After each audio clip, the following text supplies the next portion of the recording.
जब मैं पैदा हुआ तो मैं यहाँ यूनाइटेड स्टेट्स में पैदा हुआ। वो तो मेरा एक्सेंट देख के ही आप समझ गए होंगे, सारे मुसलमान बाहरी से नहीं आते हैं, वरना मैं तो कुछ इस तरीके का सुनाई देता। लेकिन नहीं, मैं तो अमेरिकन हूँ। बहुत से मुसलमान यहाँ पर पले बड़े हैं यूनाइटेड स्टेट्स में। तो मुसलमान आपको कई तरह के मिलेंगे यहाँ। कुछ मुस्लिम बाहर से आए हैं, कुछ मुस्लिम यहीं पैदा हुए, कुछ बहुत डिवोटेड हैं, कुछ सिर्फ नाम के हैं। तो मुसलमान भी कई तरह के होते हैं, लेकिन मेरा जो ख़ानदान था वो बहुत दीन ईमान वाला था। और जो मेरी माँ थी वो एक मुस्लिम मिशनरी की बेटी थी। लोग उनको दाई बुलाते थे, आज भी बुलाते हैं। दाई वो होती हैं जो इस्लाम दूसरों के साथ बांटने में ज़िंदगी लगाती हैं। मेरे जो दादाजी थे उन्होंने अपनी ज़िंदगी इंडोनेशिया के जंगल में लोगों को इस्लाम बांटने में लगा दी, ताकि लोग मोहम्मद, इस्लाम, कुरान और अल्लाह खुदा को कबूल करें।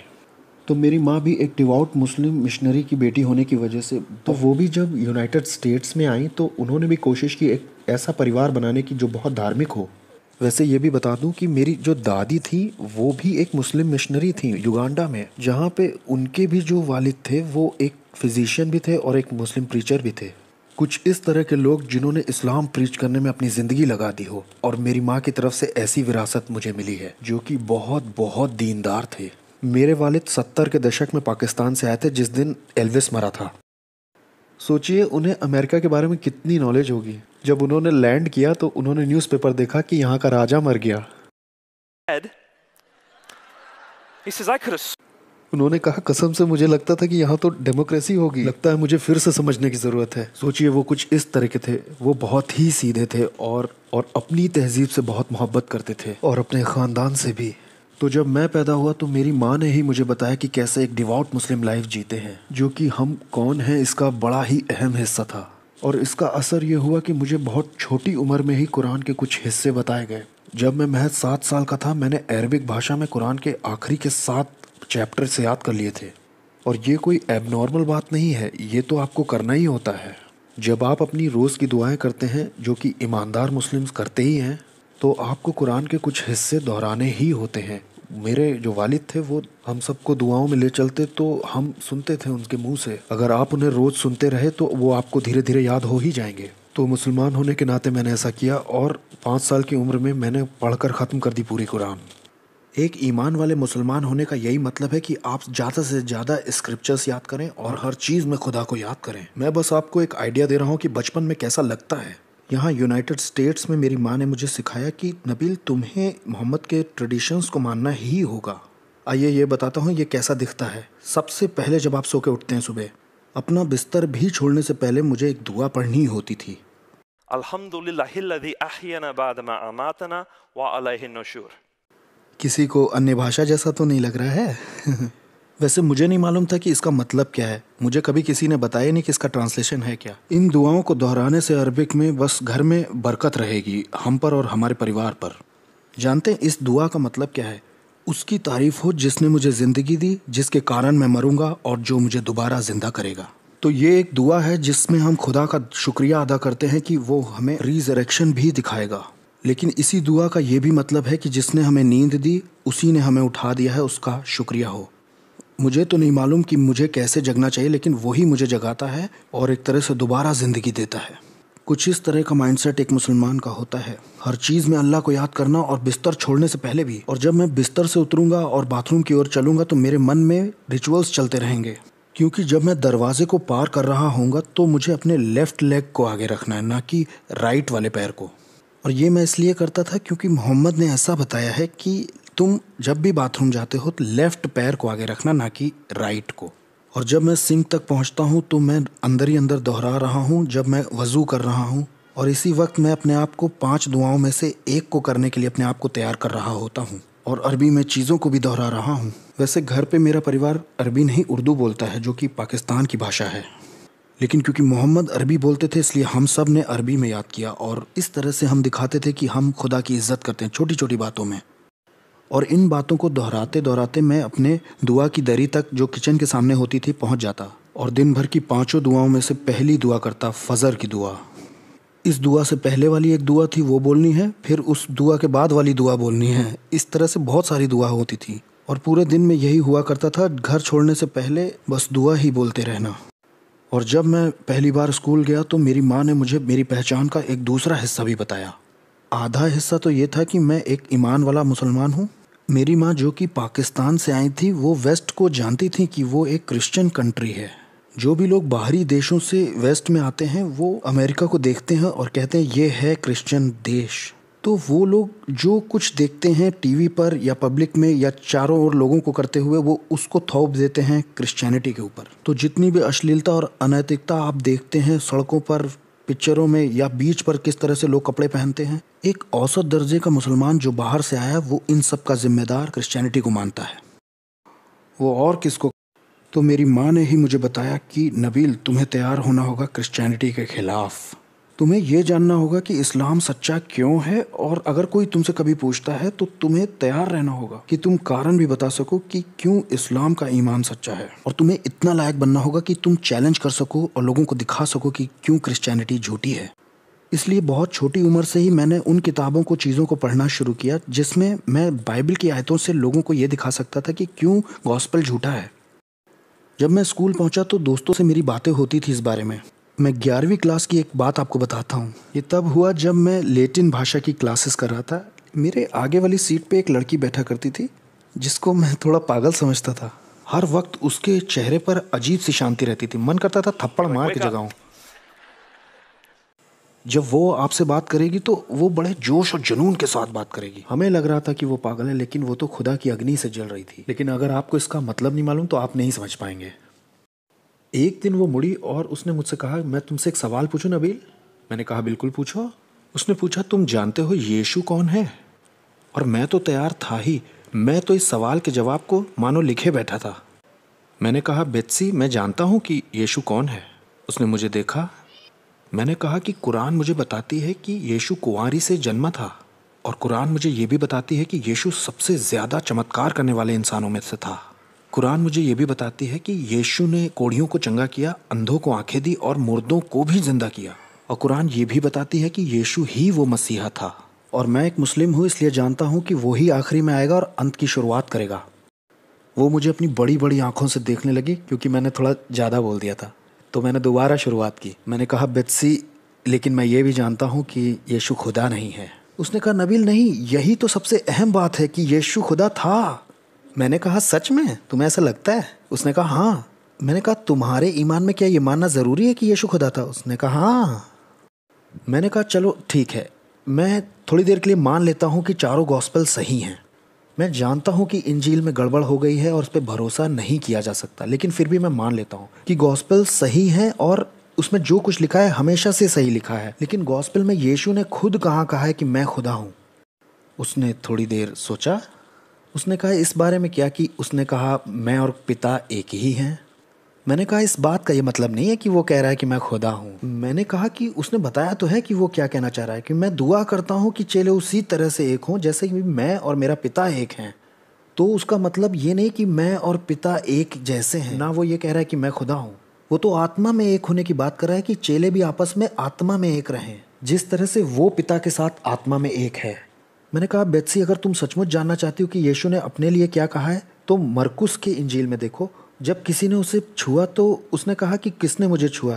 तुम बताओ, क्या खुदा नहीं जानता कि उसे किसने छुआ? और उस जगह पे देखो जहाँ उसने कहा कि तुम मुझे अच्छा क्यों बुलाते हो? कोई अच्छा नहीं, सिर्फ खुदा अच्छा है। वो खुदा कैसे हो सकता है जब वो खुद ही ऐसे सवाल पूछ रहा है? मरकुस 13 चैप्टर में उसने कहा है कि कोई उस समय को नहीं जानता, ना तो स्वर्गदूत ना पुत्र, लेकिन सिर्फ पिता। बेत्सी देखो कितना क्लियर है कि उसने कहा, मुझे नहीं मालूम है कि अंत में क्या है, पिता को ही मालूम है अंत में क्या होगा। अब बताओ वो कैसे कह सकता है कि वो खुदा है जब उसे अंत का नहीं मालूम, सिर्फ खुदा को ही मालूम है? लेकिन तुम तो यूहन्ना की इंजील से बोल रही थी ना। अगर तुम यूहन्ना ही की इंजील से जानना चाहती हो तो ये बताओ, इस बात का क्या मतलब है कि मेरा पिता मुझसे बड़ा है? और जब मैं उसे देख रहा था तो मैंने महसूस किया कि उसने इस तरह से कभी भी इन बाइबल की आयतों को नहीं देखा था। तो मैंने कहा, बेत्सी अगर तुम सचमुच जानना चाहती हो कि यीशु कौन है तो मुझसे इस्लाम के बारे में पूछो और मैं तुम्हें बताऊंगा कि असली यीशु कौन है। उस वक्त वैसे बता दूं कि इकलौता वो इंसान जिसने मुझसे गॉस्पेल शेयर करने की कोशिश की, मैंने उसकी जो कोशिश थी उसको पलट दिया और अपने लिए इस्तेमाल किया कि मैं उसको अपना इस्लाम बताऊं। उसी वक्त उसी की कोशिश से, क्योंकि वो वजह बताने के लिए यानी रीजनिंग के लिए तैयार नहीं थी। वैसे मैं एक बात बिल्कुल साफ कर दूं कि जिस वक्त उसने मुझसे यीशु के बारे में पूछा, मेरे दिल में उसके लिए इज्जत बढ़ गई थी, क्योंकि मैंने अपनी क्लास के और लोगों को भी देखा था जो अपने आप को क्रिश्चियंस कहते थे। मुझे ये मालूम था कि इनका ये विश्वास है कि अगर मुझे जन्नत जाना है तो मुझे यीशु पर यकीन करना होगा, लेकिन उनमें से किसी ने कभी मुझसे पूछा ही नहीं। तो मैंने सोचा दो में से एक बात तो सच है, या तो इन्हें अपने ही विश्वास पर भरोसा नहीं है और या तो इन्हें परवाह ही नहीं है कि मैं नरक में जा रहा हूँ। अगर आप अपने आप को मसीही कहते हैं और आप मुझसे नहीं पूछते कि यीशु कौन है, तो या तो आपको खुद ही विश्वास नहीं है और या तो आपको फ़र्क नहीं पड़ता कि मैं नर्क में हूँ। तो मेरे दिल में उसके लिए इज्जत तो बहुत बढ़ गई थी। वैसे क्रिश्चियंस को उलझाना बहुत आसान है। कुछ लोगों ने उन बातों के बारे में कुछ सोचा ही नहीं है। अगर उन्हें कोई झटका देना है तो बस इतना कहो, ट्रिनिटी क्या होती जरा समझाओ। इस विषय पे लोगों ने सोचा ही नहीं है बिल्कुल। तुम ट्रिनिटी पे यकीन करते हो ना? हाँ, तो जरा बताओ ये होती क्या है। अब खुदा कोई शैम्पू की बोतलें तो है नहीं, तो ये 3 in 1 है क्या आप ये समझा पाएंगे? और तब लोग अलग अलग तरह की मिसालें देने लग जाते हैं। खुदा बर्फ़ भी है, पानी भी है और भाप भी है। मैंने कहा नहीं, ऐसा नहीं है। नहीं, खुदा भाप, पानी, बर्फ़ कुछ नहीं है। खुदा अंडे की तरह होता है। मैंने कहा बहुत ख़राब बता रहे हो तुम। इसका मतलब क्या है कि खुदा 3 में 1 है। और ज़्यादातर आखिर में यही सुनने को मिलेगा कि ये खुदा का बहुत बड़ा रहस्य है, इसको तुम्हें बस विश्वास से मानना है। और मैं ऐसा कहूँगा कि मुझे ऐसा लग रहा है जैसे तुम कह रहे हो कि विश्वास नहीं, नज़रअंदाज करो। और मैं किसी ऐसे विश्वास का हिस्सा नहीं बनूंगा। मैं कुछ इस तरह से क्रिश्चियनिटी को लेता था, और जितनी बार भी मैं क्रिश्चियन से बात करता था, मुझे मेरे इस्लाम के विश्वास पर घमंड होता जा रहा था, और इसी से मैं इस्लाम दूसरों से बांट रहा था, क्योंकि मैं ट्रिनिटी को कई खुदा समझता था, और कई खुदाओं को मानना तो सबसे बड़ा गुनाह है। ये सब कुछ रोका जा सकता था अगर मुझे कोई ऐसा इंसान मिलता जो उम्मीद उनके अंदर थी उसको बताने के लिए या रीजनिंग करने के लिए, जवाब देने के लिए कोई होता, जो कि बाइबल का एक हुक्म भी है, पहला पतरस 3:15 में, हमेशा तैयार रहो अपनी उस आशा के विषय में जो तुम में है उसका उत्तर देने के लिए। जो पहला इंसान मुझे मिला जवाब देने वाला, वो कॉलेज में मिला। बहुत सारे लोगों का ईमान नस्तेनाबूद करने के बाद मैं जब कॉलेज में पहुंचा, अपने आप में बहुत कॉन्फिडेंट होके मैं एक दोस्त से मिला जिसके साथ मैंने आगे चलकर बहुत सारे डिबेट टूर्नामेंट्स भी किए। हम लोग एक ही कमरे को शेयर कर रहे थे, इसलिए एक दिन मैंने उसे रात में बाइबल पढ़ते हुए देखा। मैंने कहा अच्छा, अब आएगा मज़ा, एक और क्रिश्चियन को गिराने का समय आ गया है। तो मैंने उस दोस्त डेविड को देखा। मैंने कहा डेविड, तुम्हें अंदाज़ा है जो किताब तुम पढ़ रहे हो वो अब इस लायक नहीं है, वो समय के साथ ख़राब हो चुकी है। वो बाइबल जो पढ़ रहा था उसने बंद कर दी। उसने कहा हाँ हाँ आगे बताओ। वैसे मुझे समझ जाना चाहिए था कि कुछ गड़बड़ है, लेकिन मैं बोलता चला गया। मैंने कहा डेविड, यीशु मसीह अरामी भाषा बोलते थे, है कि नहीं? पहले की जो कलीसियाएं थी फलस्तीन में या इज़राइल में, जेरूशलेम में, वो इब्रानी भाषा बोलते थे, लेकिन जब नया नियम लिखा गया तो वो ग्रीक भाषा में लिखा गया। यीशु के बोले गए कलाम के अनुवाद का भी तुम अनुवाद पढ़ रहे हो। और फिर उसके बाद कलीसिया का जो लंबा इतिहास था उसमें ग्रीक भाषा में नहीं बल्कि लैटिन भाषा में अनुवाद किया गया। फिर ये लैटिन का ट्रांसलेशन 1000 साल तक चला, जब तक जर्मन भाषा में नहीं आ गया। फिर जर्मन से ये इंग्लिश में आया और इसमें निकला KJV, एक वर्जन से एक वर्जन, एक ट्रांसलेशन, फिर दूसरा अनुवाद, फिर उसका अनुवाद। और इसीलिए तुम्हारे पास KJV, NSV, ISV, जाने कौन कौन से V हैं। और अब जो बाइबल के कई सारे वर्जन्स हो गए हैं, तो तुम बता नहीं सकते कि कौन सा परमेश्वर का कलाम है। मेरी इन बातों से बहुत से क्रिश्चियंस हिल गए थे और मैं तैयार था कि ये भी मेरी बहस के आगे दब जाएगा। लेकिन डेविड ने मेरी तरफ देखा, कहा मैं तुमसे एक सवाल पूछता हूँ नबील, अभी जब तुम थोड़ी देर पहले अपनी माँ से बात कर रहे थे तो क्या वो बात इंग्लिश में कर रहे थे फ़ोन पे? मैंने कहा नहीं। लेकिन जब तुमने मुझे बताया तो तुमने मुझे इंग्लिश में बताया। क्या तुमने जो ट्रांसलेट किया था वो गलत या ख़राब करके किया था? नहीं नबील, अगर तुम कई भाषाओं को जानते हो तो तुम एक संदेश को दूसरी भाषा में ट्रांसलेट कर सकते हो और इससे तुम्हारा मैसेज सुरक्षित ही रहेगा, वैसा ही रहेगा। और ठीक ऐसा ही चेलों ने भी किया। जो भी भाषा यीशु ने बोली उन्होंने उसको ग्रीक में लिखा और उन ग्रीक भाषा के नया नियम अभिलेखों में से 6000 से ज़्यादा कॉपीज़ हमारे पास आज हैं जो सुरक्षित हैं, वही सेम। नबील, अगर उनमें से एक भी हमारे पास ना होती तो भी हमारे पास लैटिन और सीरियाई भाषा के लगभग 10,000 से ज़्यादा मैन्युस्क्रिप्ट्स हैं, वही जो ग्रीक में लिखे गए थे उनके। उसने कहा अगर इनमें से एक भी ना होता तो भी हमारे पास 30,000 कोटेशंस हैं अर्ली चर्च फादर्स के, जिनसे नया नियम कई बार फिर से बनाया जा सकता है, एकदम सही। नबील, हमें बिल्कुल सही सही मालूम है कि नया नियम का संदेश क्या था। मैंने उसकी तरफ देखा, मैंने कहा डेविड तुम ये सब बना के बोल रहे हो ना? मैंने कहा मैंने दर्जनों क्रिश्चियन से बात की, किसी ने मुझे ये बातें नहीं बताई। उसने कहा तुम्हें लग रहा है कि मैं बना के बोल रहा हूँ? मैंने कहा हाँ तुम बना के बोल रहे हो, चलो तुम असली बात निकाल के ले आओ, मैं तैयार हूँ। और फिर उसी समय से मैं और डेविड बहस करने लगे इन बातों के ऊपर, लेकिन हम सच की खोज करना चाह रहे थे और हमने आर्ग्यूमेंट्स करना शुरू कर दिया और हमने क्लासेस भी साथ में करना शुरू कर दिया ताकि हम पीछे बैठ के खूब आर्ग्यूमेंट्स कर सकें। हम लोग एक दूसरे के घर पढ़ने के लिए जाते और वहाँ खूब आर्ग्यूमेंट्स करते थे और समय बीतता चला गया और सच की खोज में हम लोगों ने एक दूसरे के साथ इतना समय बिताया था कि हम बहुत अच्छे दोस्त बन गए। मैं उसकी शादी में दूल्हे के साथ वाला एक व्यक्ति भी बना। जब उसका पहला बच्चा हुआ तब भी मैं वहाँ था। उसके साथ समय बिताने की वजह से मैं उसके बहुत नज़दीक आ गया था, यहाँ तक कि मुझे विश्वास था कि वो मेरे लिए गोली भी खा सकता है। और जब आप किसी पर भरोसा करने लगते हैं और वो आपको सुसमाचार बताता है तो इसका बहुत असर होता है। अगर आप किसी पे भरोसा ही नहीं करते हो और वो आपसे कहे कि अपनी ज़िंदगी दे दो और क्रूस उठा लो, तो आप उसकी सुनोगे ही क्यों? कोई इंसान अगर आपके देखने का नज़रिया बिल्कुल फाड़ के रख दे और आप जानते हो कि वो आपसे प्यार करता है, तब आप उससे जुड़ते भी हो और उसकी सुनते भी हो। तो ये जो दोस्ती थी मेरे लिए ये बहुत कमियां निकालने वाली दोस्ती थी मेरे गॉस्पेल सुनने के लिए, और इसमें एक लंबा अरसा लगा। ये सब एक रात में ही नहीं हुआ। तकरीबन 1 साल के बाद मैं इस नतीजे पे पहुंचा कि ठीक है, नए नियम के मैन्युस्क्रिप्ट्स पे भरोसा किया जा सकता है। मैंने कोई सुसमाचार पर विश्वास नहीं किया, सिर्फ मैन्युस्क्रिप्ट सही हैं इस बात में मुझे 1 साल लगा। जिस भी तरीके से वो नए नियम के अभिलेख लिखे गए और पुराने कलीसियाओं तक भेजे गए, ऐसा कोई इंसान नहीं जो उनको ऐसा कंट्रोल कर ले कि उन्हें एडिट भी कर दे और फिर आज उस चेंज को हम पकड़ भी ना पाएं। किसी भी तरीके से ऐसा नहीं हो सकता था। 1 साल बाद मैं इस नतीजे पे पहुंचा कि ऐसा कोई तरीका नए नियम की पत्रियों को ठीक भी किया गया हो और हम पकड़ भी ना पाएं, संभव ही नहीं है। मैंने डेविड से कहा, डेविड मैं मान लेता हूँ कि नए नियम में भरोसा किया जा सकता है, लेकिन उसमें यीशु ने कोई दावा नहीं किया कि मैं खुदा हूँ। इस बात को याद रखिएगा कि ये मुसलमानों के लिए सबसे बड़ा बिंदु है, क्योंकि जैसे मैंने पहले बताया कि मुसलमान मानते हैं कि यीशु मसीहा था, मुसलमान मानते हैं कि यीशु बहुत मोजज़े करता था, कुछ तो ये भी मानते हैं कि वो सिनलेस प्रॉफिट था, उसने कभी पाप नहीं किया पृथ्वी पे। लेकिन जैसे ही आप कहते हो कि यीशु खुदा था, एक मुसलमान की नज़र में आप एक सबसे बड़ा गुनाह कर देते हो जिसे ब्लेस्फेमी कहते हैं।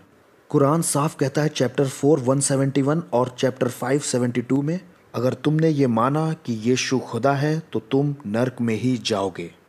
और इस बात में किसी तरह का कोई शक नहीं एक मुसलमान के नज़रिए से। चैप्टर 5 116 आयत में दिखाया गया है कि यीशु अल्लाह से बात कर रहे हैं। हाँ, अल्लाह ने यीशु से कहा तुमने बोला कि मेरी इबादत करो। उसने कहा किसी सूरत में नहीं। क्या मेरे पास इतने अधिकार हैं कि मैं ऐसी बात कहूँ? तो ये सोच कि यीशु खुदा है इस्लाम का सबसे बड़ा गुनाह है। तो वो अपने खुदा का बचाव करते हैं जब वो कहते हैं कि यीशु खुदा किसी तरह से नहीं। जब मैंने ये जान लिया कि नया नियम भरोसेमंद है तो मेरे लिए अगला सवाल था, हाँ ठीक है, लेकिन यीशु ने उसमें कभी दावा नहीं किया कि मैं खुदा हूँ। लेकिन अब मैं और ज़्यादा गहराई से पढ़ाई करने लग गया था और चीज़ों को समझने लग गया था। और डेविड ने मुझे जॉन की पत्री दी, कहा ये लो इसे पढ़ो। और जब मैं यूहन्ना की अंजील पढ़ रहा था तो मैंने पहले पन्ने की पहली आयत यीशु खुदा है पढ़ा। मुझे ज़्यादा पढ़ना भी नहीं पड़ा। इब्तदा में कलाम था, कलाम खुदा के साथ था और कलाम ही खुदा था। और कलाम था क्या? 14वीं आयत, कलाम गोश्त बना और हमारे साथ रहा और हमने उसका जलाल देखा। मैं इन सब तरह की आयतों को देख रहा था और इनसे बचने की भी कोशिश कर रहा था, क्योंकि बचपन से ही मुझे बताया गया था कि यीशु खुदा नहीं हो सकता। और अब तो मैं मान रहा था कि नया नियम सही है, तो ऐसा कैसे कह सकता है ये। और मैंने इसे ऐसे डिफेंड किया कि यीशु नहीं कह रहे कि मैं खुदा हूँ, ये तो लेखक जॉन कह रहा है। जब आप यूहन्ना का गॉस्पेल आगे पढ़ते हैं तो आप पाते यीशु कह रहे हैं यूहन्ना 8:58 में, जब कुछ यहूदियों ने कहा कि तू अभी 50 साल का भी नहीं है और तू ये दावा कर रहा है कि तूने अब्राहम को देखा है। और यीशु का जवाब था आमेन आमेन, इससे पहले कि अब्राहम पैदा हो आई एम मैं हूँ। अगर आप मुसलमान हो तो आपको ये टर्म आई एम मैं हूँ के बारे में कुछ नहीं मालूम, और तब आपको कोई एक्सोडस 3:14 बताए जहां पर खुदा ने मूसा से कहा है कि उसका नाम अनहू है, मैं हूँ आई एम, तब आपकी समझ खुलेगी कि यीशु क्या कह रहा है अपने बारे में। यहाँ कोई कहता है कि तू 50 का भी नहीं है और तूने अब्राहम को देखा है। यीशु कहता है मैं इटरनली एग्जिस्ट करता हूँ अब्राहम के पैदा होने से भी पहले। हाँ, वो मूसा के खुदा का नाम ले रहा था। ये तो उसने बिल्कुल साफ कर दिया। यहाँ कोई मुसलमान अगर मुझे सुन रहा है और वो ये कहे कि मुझे इतना कन्विंसिंग अभी भी नहीं लग रहा है, तो जॉन 20:28 में देखो, जब किसी ने यीशु से कहा कि तू खुदा है, यीशु का रिस्पॉन्स फाइनली समझ गए, थोड़ा समय लगा। फिर मेरा ये रिस्पॉन्स था कि छोड़ो यूहन्ना की अंजील को, क्योंकि ये तो बहुत बाद में लिखा गया, इस पर भरोसा नहीं किया जा सकता। मैं पहली अंजील में देखूंगा जो सबसे पहले लिखी गई। उसमें क्या यीशु ने यह दावा किया कि मैं खुदा हूँ? सारी बातें समझाने का समय तो अभी नहीं है मेरे पास, लेकिन मैं आपको ये बताता हूँ कि मरकुस की अंजील जो पहला गॉस्पेल लिखा गया था, उसमें एक कॉम्बिनेशन है 1462 में, और सिर्फ इसी एक आयत में ही यीशु ने पुराने नियम के 2 नहीं 3 रेफरेंसेस दिए हैं, जहां उसने कहा मैं मूसा का खुदा हूँ, दानियल का खुदा हूँ और दाऊद का खुदा हूँ। और ये उसने इतना साफ तौर पे कहा कि हाई प्रीस्ट जो था उसने अपने कपड़े तक फाड़ दिए और कहा तुमने ये ईश निंदा सुनी, अब हमें क्या करना चाहिए। और यही तो वो कारण था कि उन्होंने फैसला किया कि उसे क्रूस पे चढ़ाना चाहिए। और वो ऐसा कर भी सकते थे, लेकिन तब जब वो खुदा नहीं होता तब। तो यीशु ने ये दावा किया था कि मैं खुदा हूँ। अब सोचिए कि मेरे दिमाग में क्या चल रहा होगा। मैं एज अ मुस्लिम इस कंक्लूजन पे पहुंच गया कि नया नियम सही है, और इस न्यू टेस्टमेंट में यीशु दावा भी कर रहा है कि मैं खुदा हूँ। और ये बात ये बताती है कि आज तक मैंने जो कुछ भी इस्लाम के बारे में सीखा वो सब झूठ था। हमें तो यीशु का आदर करना चाहिए, और यहाँ मेरे पास प्रमाण है कि वो खुदा है। मैं क्या करूँ? एक तरफ इस उथल पुथल से मैं परेशान होता जा रहा था, और दूसरी तरफ मैं डेविड से आर्ग्यूमेंट्स करता ही जा रहा था। और मैं ये भी महसूस कर पा रहा था कि इस खोज से मेरे ज़िंदगी का हर पहलू बदल जाएगा। तो इस बीच में मैंने दुआ करना बहुत ज़्यादा शुरू कर दिया, और इसी बीच में मैं डेविड के पास जाता हूँ और कहता हूँ कि डेविड, मुझे कोई सॉलिड केस चाहिए, एक ठोस सबूत चाहिए इस बात का, जो कि एकदम सही रीजनिंग हो कि क्रिश्चियनिटी सच्ची है। क्रिश्चियंस तो बहुत सारी बातें मानते हैं, बहुत सारे डिनोमिनेशंस भी हैं, कोई ये मानता है कोई वो मानता है, लेकिन वो कौन सी बात है जो क्रिश्चियनिटी के अंदर सच है ये बताती है। और वो बात मुझे मिली रोमियो की पत्री चैप्टर 10 9वीं आयत में। पौलुस ने कहा, यदि तू अपने मुंह से यीशु को प्रभु जानकर अंगीकार करे और अपने मन से विश्वास करे कि परमेश्वर ने उसे मुर्दों में से जिलाया, तो तू निश्चय उद्धार पाएगा। यहाँ पर क्विज भी खेल सकते हैं हम लोग। मुंह से अंगीकार कर कि यीशु प्रभु है और खुदा ने उसे मरे हुओं में से, तो तू उद्धार पाएगा। पहला उसका खुदा होना जरूरी है, दूसरा उसका क्रूस पर मरना जरूरी है, तीसरा उसका जिंदा होना जरूरी है, जिससे क्रिश्चियनिटी सच्ची हो जाएगी। वैसे ये बड़ा रोचक केस था। जब मैं इन सब बातों से जूझ रहा था, उस वक्त मैं एक मेडिकल स्टूडेंट था जो कि 4थे साल में था। मेरा बहुत सारा समय वहाँ जाता था साइकाइट्रिक वार्ड में, मतलब मैं वहाँ काम करता था। जब मैं वहाँ पर काम कर रहा था तो वहाँ बहुत से लोग मेरे पास आते थे जो कहते थे कि भ्रम और सनक में कि नबील मैं खुदा हूँ। और मेरा उनको ये रिस्पॉन्स होता था, आओ तुम्हारे लिए हमारे पास अलग कमरा है, अंदर आओ जरा। तुम खुद को खुदा कहो, इसका मतलब तुम्हें इलाज की ज़रूरत है। और यही पहली सेंचुरी में भी था। किसी ने अगर खुदाई का दावा किया तो इसका मतलब वो पागल है। लेकिन अगर वो आदमी ये कहता है कि रुको, इंतज़ार करो और ध्यान देना कि मैं मार दिया जाऊंगा और मैं मरे हुओं में से 3 दिन बाद जिंदा हो जाऊंगा, और ये मेरा सबूत होगा तुमको कि मैं खुदा हूँ, और ये अगर बात है तो यही बात सबसे ज़्यादा ध्यान देने वाली और देखने वाली है। दोबारा जिंदा होना ये साबित करता है कि यीशु खुदा था। कोई भी दावा कर सकता है कि मैं खुदा हूँ, लेकिन जो मर के जिंदा होकर के दिखा रहा है, तो ऐसे व्यक्ति पर तो जरूर विश्वास करना चाहिए। अब सवाल यह है कि क्या कोई एविडेंस है कि यीशु मरे हुए में से जी उठा? कोई अगर और सवाल करना चाहता है इस बारे में तो क्वेश्चन आंसर राउंड में हम इस बारे में और बात करेंगे। लेकिन जब मैंने जांच पड़ताल की यीशु की मौत के चारों तरफ के एविडेंस को देख करके, तो मैं इस नतीजे पर तो पहुंचा था कि सारे सबूत इस ओर इशारा करते हैं कि यीशु मरे हुए में से तो जिंदा हुआ था। ये एक बड़ी गहरी और गंभीर बात है, क्योंकि मुसलमान होने के नाते कुरान आपको यीशु के क्रूस पर मारे जाने को ही यकीन नहीं करने देती। कुरान सूरा अन-निसा में ऐसा कहती है, चैप्टर 4 157 आयत में, ना ही वो मारा गया और ना ही क्रूस पर चढ़ाया गया, बल्कि उन्हें ऐसा दिखाई पड़ा। तो कुरान इनकार करती है यीशु के क्रूस पर मारे जाने से। अगर आप यीशु के क्रूस पर मारे जाने के इतिहास को पढ़ते, मैं ये नहीं कह रहा हूँ कि क्रिश्चियंस ने यीशु के मारे जाने को पढ़ा है। एथियस्ट, स्केप्टिक्स और एग्नोस्टिक्स स्कॉलर्स ने भी, जैसे पॉल फेडरसन, मार्कस बॉर्ग और बार्क अरमन, ये लोग क्रिश्चियन नहीं थे, लेकिन फिर भी इन्होंने कहा कि एक बात तो यीशु के बारे में तय है कि वो मरा था, क्रूस पर चढ़ाकर पोंटियस पिलातुस के राज्य में। ऐतिहासिक तौर पर यीशु की मौत इकलौता ऐसा ठोस सबूत है जो उसकी ज़िंदगी के बारे में है जो कुरान के सच का सामना करता है, और मुसलमान होने के नाते सबसे ज़्यादा मुझे इसी बात से लड़ना पड़ा। और भी प्रमाण थे जो उसके मरे हुओं में से जी उठने के बारे में बताते हैं। अगर आप पढ़ना चाहते हैं तो गैरी हैबरमस और माइकल लिकोना की किताब the case of the resurrection of Jesus को ज़रूर पढ़िए। तो मैं उस केस को देख रहा था जिसमें यीशु ने खुदाई का दावा किया और क्रिश्चियनिटी खड़ी हो गई। वैसे डेविड और मेरी दोस्ती को 3 साल लगे थे इस मोड़ तक आने के लिए। ये कोई एक रात में होने वाले सवाल जवाब नहीं थे। जब डेविड और मैं बड़ी मर्दानी जगह से लौट रहे We were थे, at a smoothie bar. लौटते वक्त डेविड ने मुझसे पूछा, नबील तुम इसे बहुत लंबे समय से देख रहे हो, किस जगह पर तुम्हें लगता है क्रिश्चियनिटी का ये केस झूठा है? 0 से 100 तक बताओ। 0 बिल्कुल झूठ और 100 बिल्कुल सच। तब बताओ क्रिश्चियनिटी का ये केस कहाँ है तुम्हारी नज़र में? मैंने कहा सारे क्राइटेरियाज को सोचने के बाद 99% यीशु क्रूस पर मारे गए थे। 90% श्योर हूँ कि उसने खुदाई का दावा किया। 90% कि वो मुर्दों में से जिया। डेविड 80 से 85%। और फिर जो स्मूदी उसने पी थी वो मुंह से बाहर निकलने वाली थी और बिल्कुल अच्छा नहीं था क्योंकि गाड़ी तो मेरी थी। उसने कहा, नबील तो तुम गॉस्पेल को मान क्यों नहीं लेते फिर? मैंने कहा, डेविड क्योंकि मैं 100% श्योर हूँ इस्लाम में। चाहे क्रिश्चियनिटी का केस 80 to 85% सही लग रहा हो, लेकिन इस्लाम का केस अभी भी बहुत मजबूत है। उसने मेरी तरफ देखा, कहा, नबील अभी तक तुमने इस्लाम के केस को क्रिटिकली नहीं देखा है। मैंने कहा, मुझे मालूम है। मैंने कहा, मैं पक्की तौर से जानता हूँ। मैं बचपन से इस्लाम के एविडेंस को सुनता आया हूँ, कुरान के एविडेंस को जानता हूँ। मैं पक्की तौर से कहता हूँ इस्लाम सच्चा है। उसने कहा, आओ इसका भी टेस्ट करते हैं, लेकिन सबसे क्रिटिकल चीज़ ये है, लेकिन इसका भी टेस्ट उसी डिग्री से किया जाएगा जैसे तुमने क्रिश्चियनिटी जांची। शर्त यह है कि तुम्हें ईमान के बिना इसे जांचना होगा और हिस्टोरिकल तौर पर जांचना होगा, और तब मुझे बताओ कि क्या नतीजा। और मैं तो बड़ा कॉन्फिडेंट था। मैंने कहा, ठीक है, नो प्रॉब्लम। और मैंने वो उसी लेवल से अविश्वास के साथ उसे जांचा। मैं थोड़े कम शब्दों में बता रहा हूँ, लेकिन मुझे ये पता चला, मिसाल के तौर पर यूहन्ना का जो गॉस्पेल है उसके बारे में मैं बहुत ज़्यादा स्केप्टिकल हो रहा था, क्योंकि यहाँ पे मैं गलती ढूंढने वाले स्कॉलर्स के नज़रिए से बता रहा हूँ, क्रिश्चियंस के तरीके से नहीं। ये बताते हैं 60 से 70 साल बाद यूहन्ना का गॉस्पेल लिखा गया यीशु की मृत्यु के। इसीलिए मैं भी क्रिटिकल हो रहा था यूहन्ना के गॉस्पेल के लिए। पहली बार जो मोहम्मद की ज़िंदगी के बारे में किसी ने लिखा है वो लिखा है 150 साल बाद मोहम्मद की मौत के।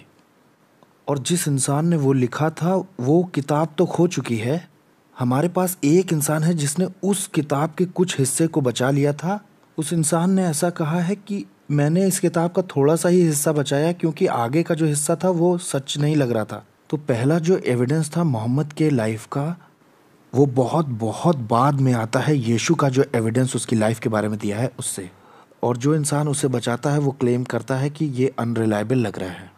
और मैंने शुरू कर दिया अगल बगल रख के कंपैरिजन करना। कुरान का क्या इतिहास है बाइबल के कंपैरिजन में, मोहम्मद की ज़िंदगी कैसी दिखाई दे रही है। मुझे तो बचपन से आज तक यही बताया गया कि मोहम्मद आज तक का सबसे ज़्यादा अमेजिंग आदमी था। मुझे बताया गया कि वो सबसे अच्छा राजनेता था। मोहम्मद राजदूत भी था, बहुत अच्छा नीतियाँ बनाने वाला, एक बहुत अच्छा सेनापति भी था, एक बहुत अच्छा शौहर, औरतों के हक की लड़ाई लड़ने वाला और गरीबों का बचाने वाला। कुछ इस तरह का मोहम्मद मुसलमान देखते हैं और जब इज्जत करते हैं तो ऐसे मोहम्मद की इज्जत करते हैं, इतना बड़ा अजीम तरीन और ग्रेट आदमी मान के।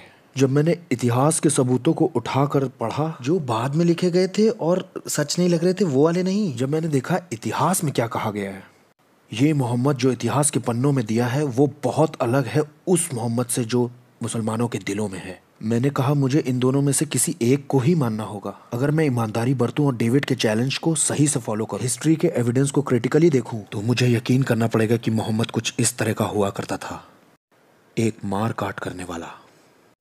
तो मैंने कहा कि ठीक है, मैं मोहम्मद पर भरोसा तो नहीं कर सकता, शायद मुझे कुरान के इंस्पिरेशन पर तकिया करना चाहिए, क्योंकि मुसलमानों का विश्वास है कि शहादा पर यकीन करना होगा मुसलमान बनने के लिए। शहादा ऐसा है, ला इलाहा इल्लल्लाह मुहम्मद रसूलुल्लाह, अल्लाह के सिवा कोई खुदा नहीं और मोहम्मद उसका रसूल है। कि कोई अल्लाह के सिवा खुदा नहीं है, इसको तो मैं कुरान से ही डिफेंड कर रहा था, और मोहम्मद उसका रसूल है ये उसकी ज़िंदगी देखकर मैं जांच पड़ताल कर रहा था। अब ये वाला हिस्सा तो काम नहीं किया, इसलिए मैं कुरान की ओर मुड़ गया। तो मैंने कहना शुरू किया कि कुरान तो खुदा का कलाम ज़रूर है, और इसके लिए मैं सारे अपोलोजेटिक्स कारण देने लगा कि कुरान खुदा का कलाम क्यों है। जो मुझे बचपन से बताए गए थे। कुरान में कभी बदलाव नहीं हुआ और उसमें बहुत सारे मिरेकल्स भी हैं। उसमें साइंस का भी मिरेकलस नॉलेज है बहुत सारा। और मुझे ये भी बताया गया कि उसमें फ्यूचर की बहुत सारी नबूवतें भी हैं। और हर एक की जब मैं बारीकी से जांच पड़ताल कर रहा था, वैसी ही सेम क्रिटिकल नज़र जो मैंने क्रिश्चियनिटी के लिए रखी थी, तो इधर ये गिरना शुरू हो गया। अगर आप इस्तेमाल करते हैं ये सेम क्राइटेरिया किसी और दूसरे मज़हब पर, इसी गलती निकालने वाले नज़रिए के सेम लेवल से दुनिया के किसी भी दूसरे मज़हब से क्रिश्चियनिटी बहुत ऊपर आती है हर बार। तो मैं ये बात कर रहा हूँ कि ये बहुत बहुत ऊपर आती है। एक दिन मैं ऑक्सफोर्ड के अपने कुछ दोस्तों से बात कर रहा था जो लोग नास्तिक हैं। वो बोले, नबील क्रिश्चियनिटी में यहाँ प्रॉब्लम है। मैंने कहा हाँ मुझे मालूम है, लेकिन तुम ये ही नज़र एथिज़म में लगा के देखो। और मैंने महसूस किया कि एकदम से उनको एहसास हुआ कि हाँ मैं सही कह रहा हूँ, क्योंकि उन्होंने तुलना करके देखा। ऑस गिनेस जो कि रवि जकरियास मिनिस्ट्रीज से भी जुड़े हुए हैं, वो ऐसा कहते हैं कि तुलना करने और विरोधाभास उठाने से कोई भी बात साफ हो जाती है। और जब मैंने क्रिश्चियनिटी और इस्लाम की तुलना की तो मैंने पाया कि क्रिश्चियनिटी बहुत ऊपर आई और यहाँ से मेरी दुनिया तबाह होना शुरू हुई, क्योंकि मैं एकदम से गॉस्पेल को एक्सेप्ट नहीं कर सकता था। क्योंकि अगर मैं ऐसा करता हूँ तो मैं अपने परिवार को भयानक रूप से शर्मिंदा कर दूंगा। क्योंकि मुस्लिम परिवार ज़्यादातर इज्जत और शर्मिंदगी के बैकग्राउंड से ही आते हैं। मैं आपको एक तरह का आइडिया दे रहा हूँ। मेरे दादा परदादा ने जो कुछ किया इस्लाम को प्रीच करने में, और जो इज्जत और घमंड कमाया हमारी कम्युनिटी में, अगर उनका पोता पड़पोता अगर क्रिश्चियनिटी को कबूल कर लेता है तो वो सारा मान सम्मान बराबर कर देगा जो उन्होंने कभी ज़िंदगी में कमाया था। और सिर्फ मैं ही नहीं जो नीची नज़र से देखा जाऊंगा, मेरा ख़ानदान भी शर्म से देखा जाएगा। मेरा फैमिली, मेरे माँ बाप जिन्होंने ज़िंदगी लगा दी मुझे भरने में, अगर मैं क्रिश्चियन बन जाता हूँ तो मैं उन्हें शर्मिंदा करूँगा और उनकी इज्जत को मिट्टी में मिला दूंगा। उनकी भी ज़िंदगी बर्बाद हो जाएगी मेरे इस फैसले से। और इस तरह की बातें एक मुसलमान का एक क्रिश्चियन बनना बहुत मुश्किल कर देती हैं। और सबसे बढ़कर जिसे मज़हब छोड़ने का गुनाह कहते हैं इस्लाम में, रिवाज क्या है ये बता रहा हूँ कि 4 जो सुन्नी इस्लाम के ट्रेडिशनल स्कूल्स हैं और 3 जो शिया इस्लाम के ट्रेडिशनल स्कूल हैं, वो ये पढ़ाते हैं कि अगर आपने इस्लाम छोड़ा तो आप मारे जा सकते हैं अलग हालात में। उनके हालात अलग अलग हैं, लेकिन वो सब मानते हैं कि आप मारे तो जा सकते हैं। एक मुसलमान ये सोच लेता है कि चलो मेरी सोशल लाइफ चली गई पूरी तौर से, चलो मेरे परिवार की भी सोशल लाइफ चली गई, कोई बात नहीं, ठीक है, हो सकता है मेरी अपनी ज़िंदगी भी दांव पे लगी हो मजहब छोड़ने की वजह से। और अगर आप इन सब बातों के बारे में गलत हुए तो कुरान कहती है कि आप नरक में ही जाएंगे। लगभग हर चीज़ आपको हिलाती है। बहुत ही मुश्किल है किसी का इस्लाम को छोड़ना। मैं अपने घुटनों पर आ गया और खुदा से मैंने पूछना शुरू किया। रोज़ वाली दुआओं में, रोज़ की दुआओं के बाद मैंने खुदा से कहा, खुदा तू मुझ पर जाहिर कर अपने आप को। मैंने देखा है और मुझे ऐसा दिख रहा है कि इस्लाम सच्चा नहीं है, प्लीज़ मुझे माफ़ कीजिए ऐसा कहने के लिए। ऐसा लग रहा है क्रिश्चियनिटी सच्ची है, प्लीज़ मुझे माफ़ कीजिए ऐसा बोलने के लिए। क्या आप मुझे बता सकते हैं आप कौन हैं? इस्लाम के कल्चर की एक अंदर की झलक मैं आपको दिखा रहा हूँ। जैसे क्रिश्चियन विश्वास करते हैं वैसे उनका पर्दा अभी फटा नहीं है। इस्लाम के हिसाब से पर्दा अभी भी लगा ही हुआ है। एक मुसलमान खुदा से बात नहीं कर सकता, और नबियों ने भी खुदा से बात नहीं की। नबियों ने फरिश्तों से बात की जो खुदा से बात करते हैं, और इसलिए मुसलमान रेडी नहीं है कि वो खुदा से कोई जानकारी सीधे तौर से पा सकते हैं। वो इस दर्जे पर नहीं है और ना वो मानते हैं कि ऐसा हो सकता है। सिर्फ एक तरीका जिससे मुसलमान मानता है कि मैं खुदा से सुन सकता हूँ, मालूम है किसी को? सपनों से। मुसलमान मानते हैं कि उन्हें सपने आ सकते हैं खुदा की तरफ से रास्ता दिखाने, तो वो खुदा से मांगते हैं रास्ता दिखाने के लिए। इसके लिए एक अलग तरह की दुआ होती है, सलात इस्तिखारा, जिसमें मुसलमान घुटनों पे आकर खुदा से कहता है मुझे सपनों से बताइए। मेरे वालिद ने इससे नौकरी पाई थी, मेरी बहनों ने शौहर पाए सपनों के वसीले से। इन्हीं सपनों के वसीले से हमने ये फ़ैसला लिया था कि हम वहाँ से कब निकलेंगे। वैसे बता दूँ, इनमें से कुछ सपने नबूवत के तौर पे सच भी हुए। मिसाल के तौर पे मेरी माँ और मेरे वालिद की जब शादी हुई तो उन्हें भी एक सपना आया कि वो ज़मीन में 4 बीज बो रही हैं, जिनमें से 2 तो बढ़कर पेड़ बन गए लेकिन 2 नहीं उगे। उन्होंने मेरी बड़ी चाची के पास जाकर कहा मुझे इस तरह का सपना आया। उन्होंने कहा मुबारक हो, तुमको खुदा ने पहले ही बता दिया है कि तुम 4 बार माँ बनोगी। उनमें से 2 तो बड़े बच्चे बनेंगे लेकिन 2 मिसकैरेज होंगे। अगर 17 साल हम आगे बढ़ा दें तो ठीक वही हुआ। मेरे पास ऐसी बहुत सी और डरावनी कहानियाँ, लेकिन हमारे पास शायद इतना टाइम नहीं है। ऐसा कई बार होता है, और ये होता क्यों है इसके बारे में तो कई वजहें हो सकती हैं। क्या खुदा ने सचमुच आपको ये सपने दिए, या किसी और ने आपको ये सपने दिए, ऐसा बहुत कुछ हो सकता है। मेरा पॉइंट ये है कि मुसलमान सपनों से एक्सपेक्ट करते हैं, और विश्वास करने के पीछे मकसद अच्छा ही होता है। तो मैंने खुदा से ड्रीम्स और विजन्स मांगे, और तब मुझे एक विज़न मिला 3 सपनों के अंदर। मैं दूसरे सपने के बारे में बात करूंगा क्योंकि वही सबसे पावरफुल था। मैंने क्लियर ड्रीम मांगा था और मुझे खुदा ने क्लियर ड्रीम दिया। वैसे बता दूं, मेरी दोस्ती को डेविड के साथ 4 साल बीत चुके थे, जिसमें हम क्रिश्चियनिटी और इस्लाम पे बहस कर रहे थे। इस सपने में मैं एक पतले से दरवाजे की चौखट पे खड़ा हुआ था, और ये दरवाज़ा सिर्फ मेरे बराबर चौड़ा और मेरे बराबर ही लंबा था। इसमें सामने की तरफ एक गहराई भी थी, 5 से 7 फीट की लगभग। ये ईंटों का बना हुआ गोल गुंबद जैसा रास्ते जैसा था, और जब मैंने देखा तो वो एक दावत जैसा लग रहा था, जिसपे गोल टेबल पर लोग बैठे हुए थे। दावत का खाना भी वहाँ लग चुका था। लोगों ने बहुत अच्छे कपड़े पहन रखे थे। ये शादी की दावत जैसी लग रही थी, और लोग खाने ही जा रहे थे, लेकिन उन्होंने अभी शुरू नहीं किया था। वो इंतज़ार कर रहे थे कि मालिक आए या बोलने वाला आए और आ करके उस दावत को शुरू करे। और मैं उस कमरे में जाना चाह रहा था क्योंकि मैं जानता था कि ये कमरा हेवन है, लेकिन मैं अंदर नहीं जा सकता था क्योंकि दूसरे वाले हिस्से पर डेविड मेरा दोस्त बैठा हुआ था।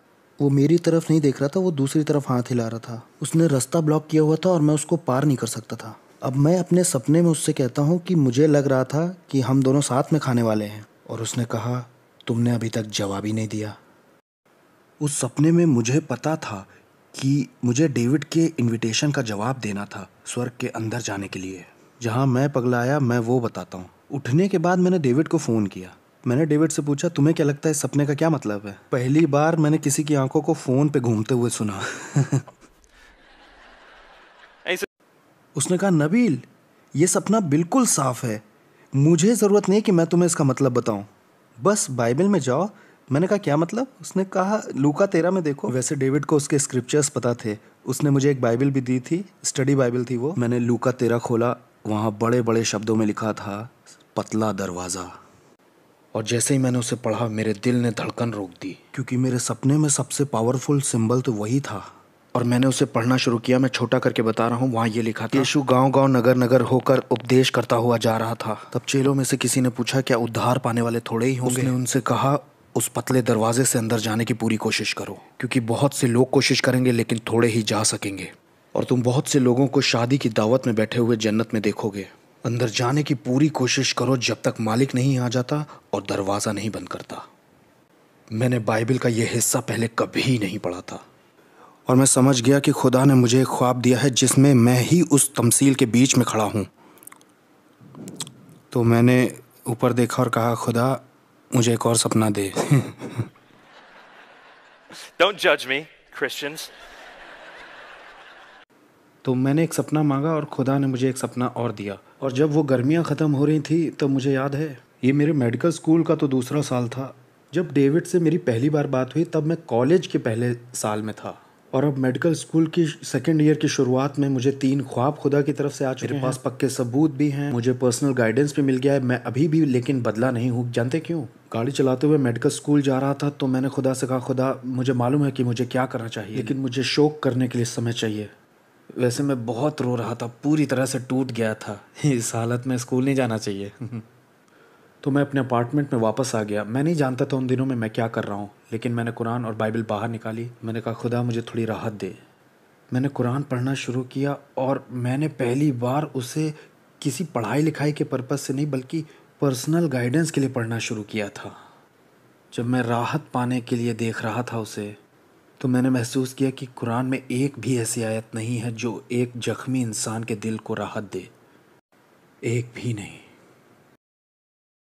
तो मैंने महसूस किया कि ये मेरे ऊपर लागू नहीं हो रही है। मैंने उसे अलग रख दिया। फिर मैंने बाइबल उठाई। मुझे नहीं मालूम था उसे कहाँ से पढ़ना है। मैंने उसे भी कभी पर्सनल गाइडेंस के लिए नहीं खोला था, मैं तो बस उसकी धज्जियाँ उड़ाने के लिए पढ़ता था। मैंने कहा, ठीक है, मैं न्यू टेस्टामेंट से शुरू करता हूँ। पहला चैप्टर जैसे मैंने खोला, बहुत सारी वंशावलियाँ मैंने देखी, तो मैंने उसे पलट दिया।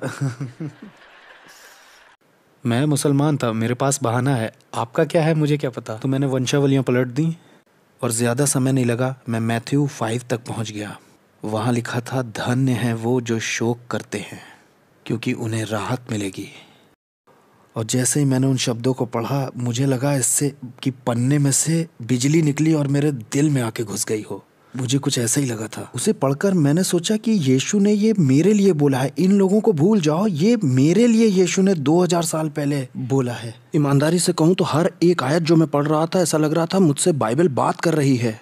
मैंने खुदा से पूछा, मैं कैसे जानूं कि तू मेरी दुआ सुनता है? स्टडी बाइबल के फुटनोट पे लिखा था, क्या आपको जानना है कि खुदा आपकी दुआ सुनता है कि नहीं? 1 जॉन 5 खोलिए। मैंने कहा बहुत बढ़िया। मैंने झटाक से पलट दिया। मैं उलट पलट के बाइबल पढ़ता ही जा रहा था और मैं आखिरी में मत्ती 10 तक पहुंचा। वहाँ ये था, जो मुझे इस दुनिया के लोगों के सामने मान लेगा, मैं उसे अपने पिता के स्वर्गदूतों के सामने मान लूँगा, और जो मुझे इस दुनिया के लोगों के सामने इनकार करेगा, मैं भी उसका इनकार करूँगा पिता के सामने जन्नत में। अब मेरे पास सारे सबूत भी थे और मेरे पास स्पिरिचुअल गाइडेंस भी था और इमोशनल तौर पे राहत भी थी मेरे पास। मुझे मालूम पड़ गया था कि यही खुदा का कलाम है, लेकिन अभी तक मैंने माना नहीं, प्रोक्लेम नहीं किया था। मैंने खुदा की तरफ देखा, कहा, खुदा अगर मैंने ये किया तो मुझे अपना परिवार छोड़ना पड़ेगा। मत्ती 10 की अगली आयत क्या कहती है, क्या आप जानते हैं? वो जो अपने माँ बाप को मुझसे ज़्यादा मोहब्बत करता है वो मेरे लायक नहीं है। जब मैंने ये पढ़ा तो मैंने कहा, खुदा ये सिर्फ मेरे परिवार की ही बात नहीं है, ये मेरी पूरी ज़िंदगी की बात है। अगली आयत में लिखा था, वो जो अपना क्रूस उठाकर मेरे पीछे रोज़ न चले वो मेरे लायक नहीं है। जी हाँ, खुदा को मालूम है कि आपको क्या कीमत चुकानी पड़ेगी। मुसलमानों को क्या कीमत चुकानी, अगर आप सुन रहे तो आपको क्या कीमत चुकानी है। ये कोई नई कीमत नहीं है, शुरुआत में चेलों ने ये कीमत चुकाई थी। इस कीमत को चुकाने के लिए हम सबको तैयार रहना चाहिए, यीशु के पीछे चलने के लिए। और मैं अपने घुटनों पे आया और पता नहीं क्या दुआ की किसी ने मुझे पापियों वाली दुआ नहीं सिखाई थी, मेरी दुआ मुसलमानों जैसी ही थी। लेकिन मैंने कहा था, मालिक मैं ईमान करता हूँ कि तू यीशु है और मैं तुझे सबमिट करता हूँ, और मैं आपको शुक्रिया कहता हूँ कि आपने मेरे पाप ले लिए क्रूस पर और मुर्दों से ज़िंदा हुए। मैं ज़िंदगी भर आपके पीछे चलना चाहता हूँ। और उसी समय से मैंने अक्लमंदी और दिमागी तौर से गॉस्पेल को समझ लिया था, लेकिन मुझे नहीं लगता है कि मैंने गॉस्पेल को उस वक्त तक सही से समझा था, उस समय तक, जब तक कुछ दिनों बाद वो समय नहीं आया जब मैंने देखा अपने वालिद को रोते हुए पहली बार ज़िंदगी में। मेरे वालिद ने 24 साल यूएस नेवी में काम किया है। मजबूती की असली मिसाल मेरे लिए मेरे वालिद हैं, मेरे सुपरमैन। वो बोले और उन्होंने इतना ही कहा, नबील आज मुझे ऐसा महसूस हो रहा है जैसे किसी ने मेरी रीढ़ की हड्डी बाहर निकाल दी हो। और मेरी माँ ने एक शब्द भी नहीं कहा। ये ऐसा है जैसे उस दिन तक उनकी आंखों में एक रोशनी दिखाई देती थी, लेकिन अब मैंने उसे बुझा दिया है। वो पहले जैसे सेंस में अभी नहीं है। और उन लोगों से इस बातचीत के बाद मैंने खुदा से कहा घुटनों पे आकर कि खुदा तूने मुझे मार क्यों नहीं दिया? क्यों नहीं मार दिया खुदा? क्योंकि इससे पहले कि उन्हें पता चलता तू मुझे मार देता तो मैं बिलीवर हूँ, मैं जन्नत जाता, तो आप भी खुश होते, मैं भी खुश होता, वो लोग भी खुश होते, हम सब खुश होते। बस अगर तू मुझे मार देता तो। इससे पहले कि उन्हें पता चलता तूने मार क्यों नहीं दिया। और आपको तो पता ही है कैसा होता है, रोने के टाइम सब लोग बार बार वही बातें बोलते हैं, क्यों नहीं मार दिया, क्यों नहीं मार दिया। और मुंह से थूक बह रहा है, आंसू बह रहे हैं, नाक बह रही है, और मैं बोल रहा हूँ कि क्यों नहीं मार दिया। और फिर जब मैं बार बार बोल रहा था क्यों नहीं मार दिया, क्यों नहीं मार दिया, मैंने ये शब्द सुने, क्योंकि ये सब तुम्हारे बारे में नहीं है। बस उसी समय से मेरी ज़िंदगी और मेरी थियोलॉजी और मेरा सब कुछ बिल्कुल सही हो गया।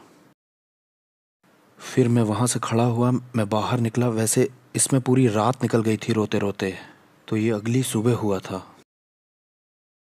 और जब मैं बाहर निकला, मैं जानता हूँ कि ये थोड़ा अजीब सा लगेगा सुनने में, सब कुछ बिल्कुल बदला बदला सा लग रहा था, सब कुछ अलग था। अपार्टमेंट वही था, पेड़ भी वही थे, सड़कें भी वही थी, लेकिन एक चीज़ जो सबसे अलग थी, जब मैंने किसी इंसान को सड़क पर से गुजरते देखा, मैंने ये लाखों बार देखा है, लेकिन पहली बार मैंने ये महसूस किया कि ये कोई आम आदमी नहीं जा रहा, ये वो है जिसके लिए खुदा जान देना चाहता है। मुसलमान होने पर मैंने यही ईमान किया था कि खुदा अपने तख्त पर बैठा है, वो कभी इस दुनिया में नहीं आएगा, वो बस ऊपर से हम पे हुकूमत करता है और उसने हमें कुछ काम दिए हैं करने के लिए यहाँ, आखिरत में वो हमारा फैसला करेगा। और अब ये कहानी कहती है कि खुदा इस ज़मीन पर आना चाहता है, इस गंदी दुनिया में आना चाहता है, जो बड़ा ही बनकर आना चाहता है, नीली आंखों वाला, जो लोगों के साथ रहना चाहता है और लोग उसे धोखा भी दे देंगे, और वो क्रूस पर जाएगा और दुख उठाएगा और मरेगा उन पापियों के लिए। हमारा खुदा जिसने इस कायनात को बनाया है, जिसने तारों को सोचा और वो यूं बन गए, और वो खुदा मरना चाह रहा है। और उसने ये बताया है कि वो हमसे इतनी मोहब्बत करता है कि मर सकता है, और इस बात को उसने ऐसे कहा है, जैसी मोहब्बत मैंने तुमसे की है वैसी ही तुम एक दूसरे से करना। और अगर मैं किसी को सड़क पर देखूं और मैं उसे उस दिन यूं ही जाने दूं, और इस इंसान को इतनी मोहब्बत ना करूं कि मैं उसके लिए जान दे सकूं, तो कहाँ मैं यीशु के पीछे चल रहा हूं। यीशु के पीछे चलने का क्या मतलब है कि वो तो उस इंसान के लिए मरना चाहता है लेकिन मैं नहीं। तो कहाँ मैं यीशु का शागिर्द हूँ। और उस वक्त मैंने महसूस किया कि आखिर गॉस्पेल है क्या। गॉस्पेल सिर्फ यही नहीं है कि आपने उसे सुना और विश्वास किया। अगर इससे आपकी ज़िंदगी नहीं बदली है तो अभी तक आपको वो मिला ही नहीं। और उस वक्त मैंने ये महसूस किया कि ये खुदा हर चीज़ के लायक है। ये कहानी इस लायक है कि ये बांटी जाए हमारी ज़िंदगी से, और हमारी ज़िंदगी उसके हाथ में है। अगर आज हमारी मौत होती है तो वहाँ हमारा ख्याल रखा जाएगा, लेकिन करोड़ों नहीं अरबों लोग हैं जिनके लिए अगर हम एक एक सेकंड इस दुनिया में जीते हैं तो तभी हमें सच्ची इज्जत मिलेगी वहाँ। इस खुदा ने वो ज़िंदगी जी जो हमें जीनी चाहिए, वो मौत मरा जो हमें मरनी चाहिए। ऐसा हमारा खुदा है और ये मेरी कहानी है। जिसके कान हो वो सुन ले और जिसकी आंखें हों वो देख ले।